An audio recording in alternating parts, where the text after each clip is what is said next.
What's up, guys? Hope everybody is as they are. And yeah, I'm out here in Michigan right now. I got a little bit of a sinus thing going on, so I sound a little congested, a little phlegm happening, but we're still here. And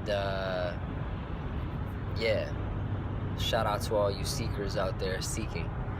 So something I found in seeking recently is, and it's the door handle that that slid me into this pocket of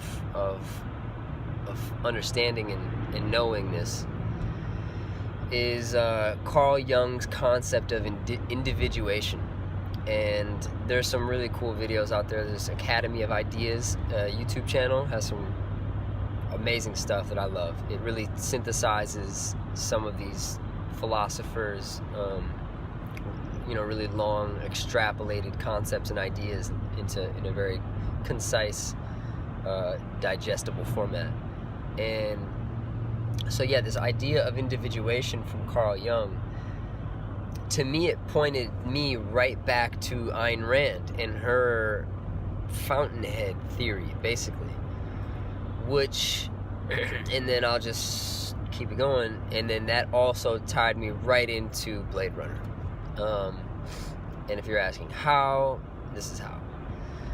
So, Carl Jung talks about these archetypes, and that there are archetypical patterns that we are all going through, and yet we identify with as like, oh, I'm dealing with this shit, or this is stuff that's happening to me in my life, and we're very identified with that stuff. And yet, if we could be at a higher perspective and look down at that ocean of storms from a new perspective, we'd see, oh, everybody's dealing, or not everybody, but a lot of people are dealing with these things, similar things that I'm dealing with. And so this is the archetype. This is the nature of the human experience, is that there's more than one that have taken shape and form in a similar shape and form. And okay, so archetype, yeah, that's one aspect of it. Individuation, Bruce Lee said, I think Bruce Lee said this, it's in my head, and Bruce Lee is, for some reason, is connected to it, the quote, the way out of the human is through the human. Maybe he didn't say that, but at least that's what I see when I see Bruce Lee, because he went in all the way, and that's alchemy. And so, what is a replicant, and what is Blade Runner even about? Well, I look at someone like, let's look at someone like Kanye West and Steve Jobs. And I look at them both as, young humans with a cultural and social context that,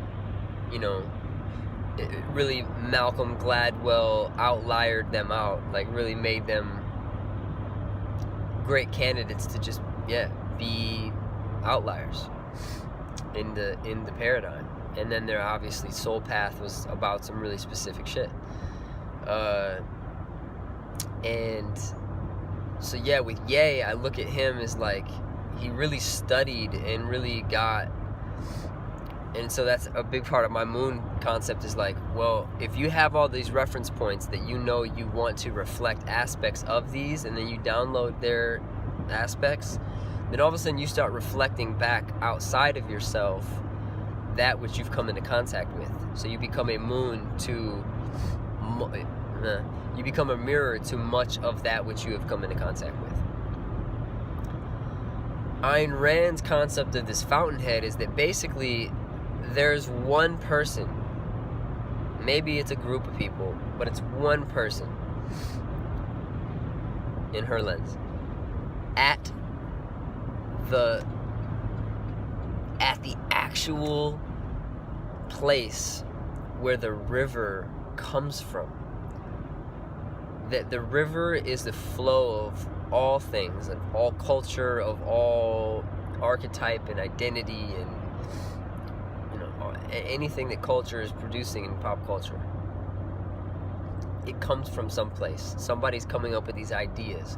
Frank Ocean writes a song and puts it out, and it's got these new melodies. Jaden Smith puts out, you know, an album, and it blows people away because it's this, you know, synergistic, integral, just design, artwork, you know, ethos, sonics, bars as an MC, the beats, the merchandise, so integral.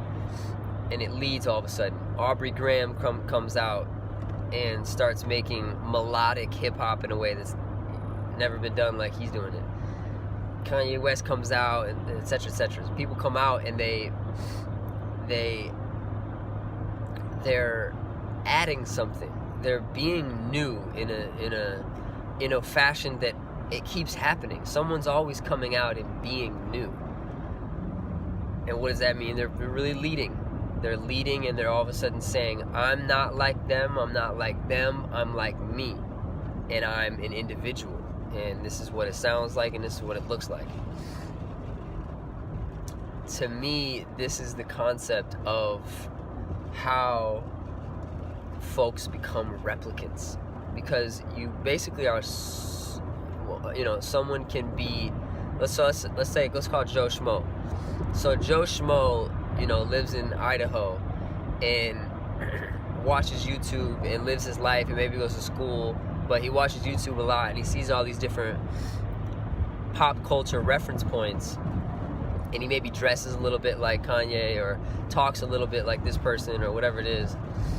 And so all of a sudden he's becoming a reflection for all these things, but he's not even himself. He's almost bypassed himself because there is no integration of these outside external reference points into the internal being.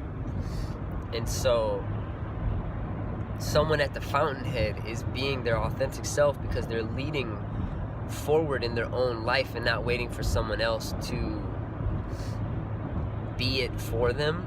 They're being it, which is a scary thing, to be your full true self in the face of people saying, I don't think you should do that, or I disagree with that, or whatever it is. But there's resistance in the social construct to full individuation. I've found that to be true. That it brings about a resistance and a conflict and a friction, a social friction, an identity friction. And so this replicant idea is that there's people who are being the fountainheads. There's people who are being at the tip of it, like Ye or Steve or Jaden or whoever. And they're at the tip of it, and they are channeling from source that which is of the utmost, and that which is of the most up to date or most up to speed, current iOS, you know, latest update, latest upgrade, latest installation, latest download. And then others are seeing it and they're just pretending to be it. And so they're not even themselves, but they see someone being themselves and they're like, I'll be that, or I'll try to be that. I spent a lot of time doing this. This is why I'm speaking on it. I spent a lot of time avoiding who I was, trying to be other things and other people that seemed like it. They just seemed cooler than me. They seemed better than me. They seemed like girls would like me better if I was like that.